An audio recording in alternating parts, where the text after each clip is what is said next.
Saudades da família. Pelas 10 horas do dia seguinte, depois de auspicioso passeio matinal, fui encontrar Fábio no lugar onde ele era de costume sentar-se, debaixo da magnólia. Ao vê-lo de longe, ensimesmado, pareceu-me triste, e foi do que lhe falei assim que estive ao pé. De fato, respondeu-me, trago comigo uma tristeza, mas deixamos isso para mais tarde. Basta-me estar recolhido a esta região de paz. É saudade da família, de certo, o que causa essa tristeza, aventurei. Não, é outra coisa. Mas é problema por resolver. Não se importe com isso, porque é questão de doutrina. Gostaria de poder auxiliá-lo. Creio sinceramente e fico-lhe grato. E 2 novatos de um mundo novo igual ao mundo velho deixado, como sairiam daquele vácuo dialogal não fosse a chegada de Mesquita? Parece que estão tristes, observou este assim chegado. E como Fábio calasse, fiz por expressar o estado de coisas.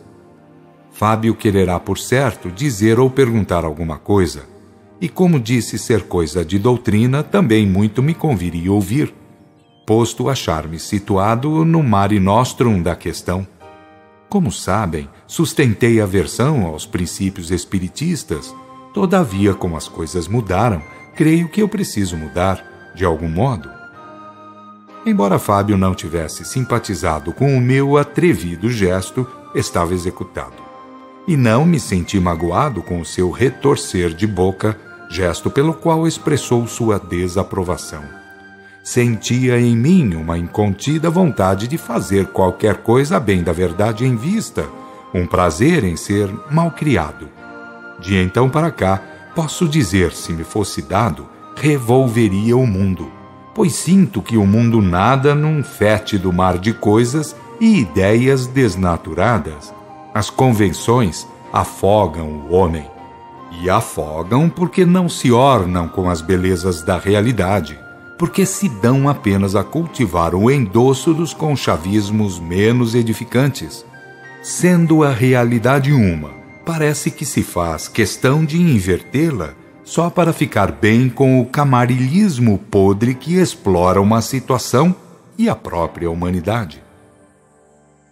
E quem não está aqui para servir, redarguiu Mesquita com aquele seu costumeiro e afável tom de solicitude. Desejava deixar que uns dias se passassem sobre a questão, porque sem dúvida não é mais que algum erro meu considerar o fato pelo seu ângulo menos feliz. Mas há mesmo infelicidade? Inquiriu Mesquita sorrindo. Fábio tornou. Em um tom. Existem várias formas de infelicidade, não é exato? Sim, volveu Mesquita observando-o bem. Mas se é de fundo doutrinário o ato motivo, creio que deve expor o que lhe vai pela alma adentro, em doutrina, como em tudo, a lei por base. E por lei, amigo, tudo se torna explicável. Fábio caiu na meditação, vindo a mover a cabeça por algumas vezes. Em todo caso, e com forte torcida nossa, começou por dizer o que sentia, coisa que me pareceu tola no momento, mas que reconheço hoje ter lá o seu mérito. Ademais, cada qual vê o mundo e os seus fenômenos, assim como seu estado de alma lhe permita e imponha. Só os grandes caracteres é que conseguem suplantar a força de uma injunção psicológica, por antepor-lhe os dardarejos contínuos de uma vontade férrea e inclinada à análise rigorosa. Os menos fortes cedem, mesmo sofrendo o peso da revolta que não toma posição para a defesa natural, e é triste cair em fiasco conscientemente. Fábio, enfim, disse suas coisas. Como sabe, amigo Mesquita, fui sincero devoto do espiritismo na minha caminhada na carne. Fiz sessões, várias, para fins úteis. Creio que se melhor não fiz, se mais puro não me dei a ser, se mais sabedoria não vivi, foi somente em virtude de íntimas insuficiências. Os triunfos do espiritismo foram os meus triunfos, As mazelas, espontâneas ou propositais, provindas dos cultores menos conscientes da doutrina, constituíam as minhas dores de alma.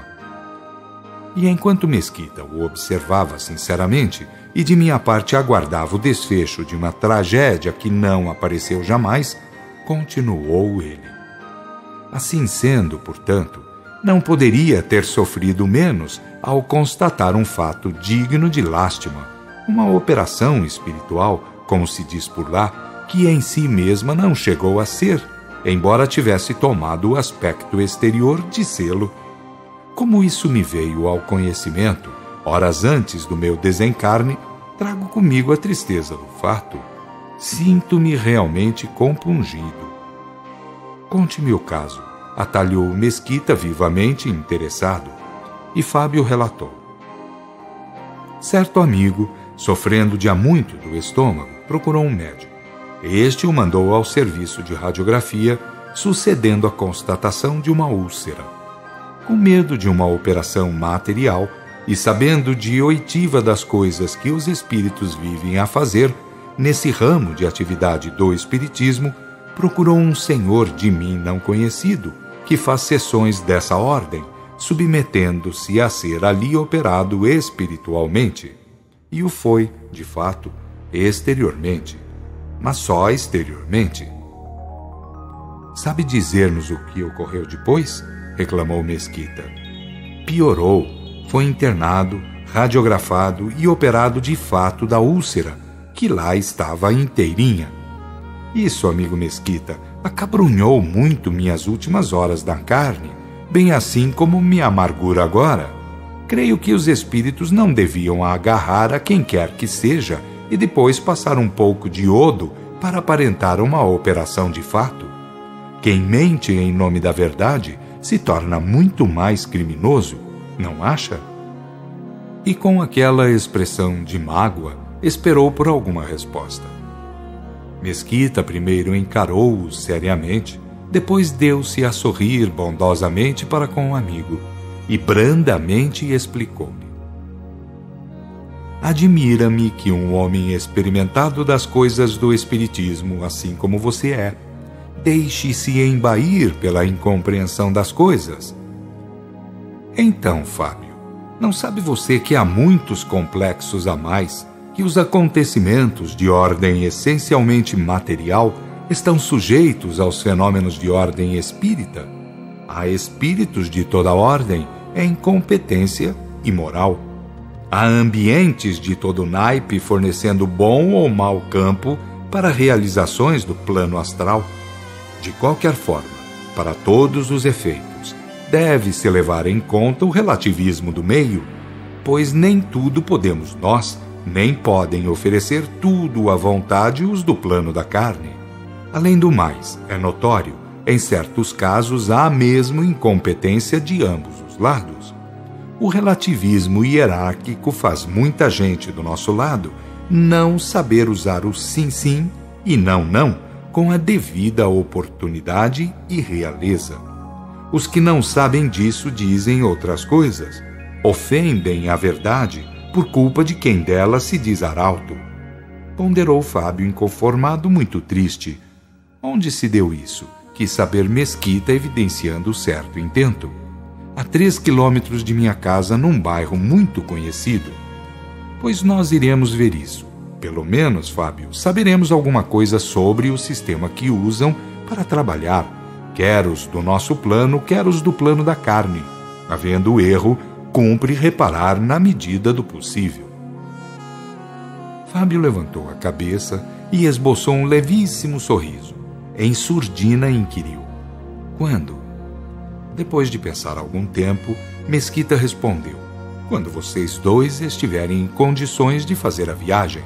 Está bem? Tornei-me presa de feliz comoção, e como me ia pela alma uma tremenda saudade dos familiares, fiz a minha petição. Gostaria, se fosse possível, de visitar os meus. Sinto um peso na alma, uma enorme vontade de os rever. A morte supera apenas o exterior. É muito natural, anuiu Mesquita, e com isso pense também, de sua parte, no relativismo em que se vive depois da morte. Não estamos nos planos alcandorados, estamos numa zona que é reflexo puro e simples da terra dos encarnados.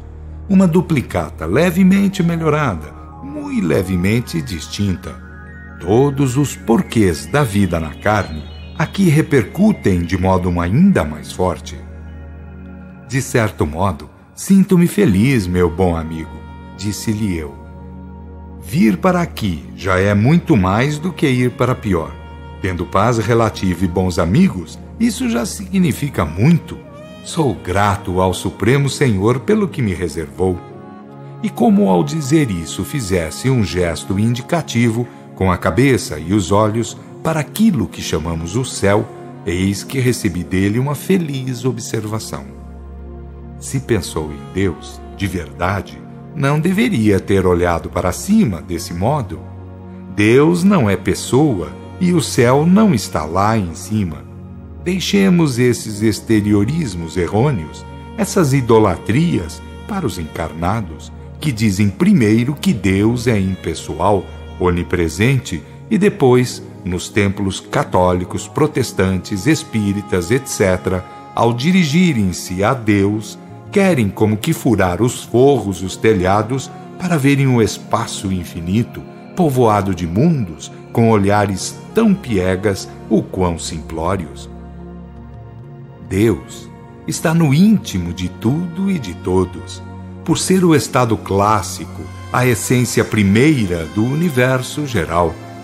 A Deus devemos falar, é claro, simples e puramente, sem pieguismos e nem medo, no templo de nossas consciências. Quem olha para longe, pois, perde a referência. Deus não é uma pessoa.